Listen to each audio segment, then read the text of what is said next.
মধ্যপ্রাচ্যের উত্তপ্ত পরিস্থিতি যেন নতুন এক মোড় নিয়েছে। সাম্প্রতিক ঘটনাগুলো ইঙ্গিত দিচ্ছে সংঘাত আর সীমাবদ্ধ নেই সীমান্তে, বরং তা পৌঁছে গেছে শহরের ভেতর, মানুষের জীবনের একেবারে কেন্দ্রে। ইসরায়েলের অন্যতম গুরুত্বপূর্ণ শহর তেল আবিব ও আশেপাশের এলাকায় হঠাৎ করেই শুরু হয় এক ভয়াবহ হামলা।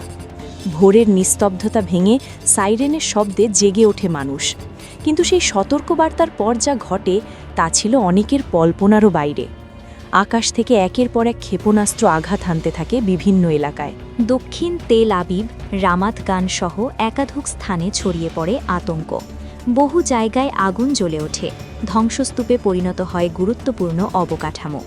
হোলন এলাকায় বিস্ফোরণের পরপরই আগুনে পুড়ে যায় অসংখ্য যানবাহন। চোখের সামনে মুহূর্তেই বদলে যায় পুরো পরিবেশ, যেন একটি শহর থেকে যুদ্ধক্ষেত্রে রূপান্তর। সবচেয়ে আলোচিত বিষয় হয়ে দাঁড়িয়েছে ইসরায়েলের বহুল পরিচিত আকাশ প্রতিরক্ষা ব্যবস্থা আয়রন ডোম।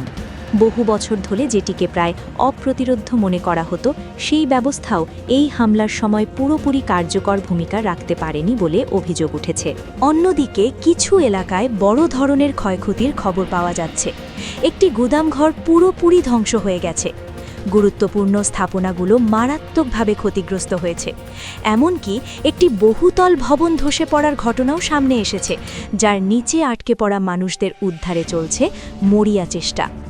বিদ্যুৎ বিচ্ছিন্ন হয়ে পড়েছে শহরের বড় একটি অংশ।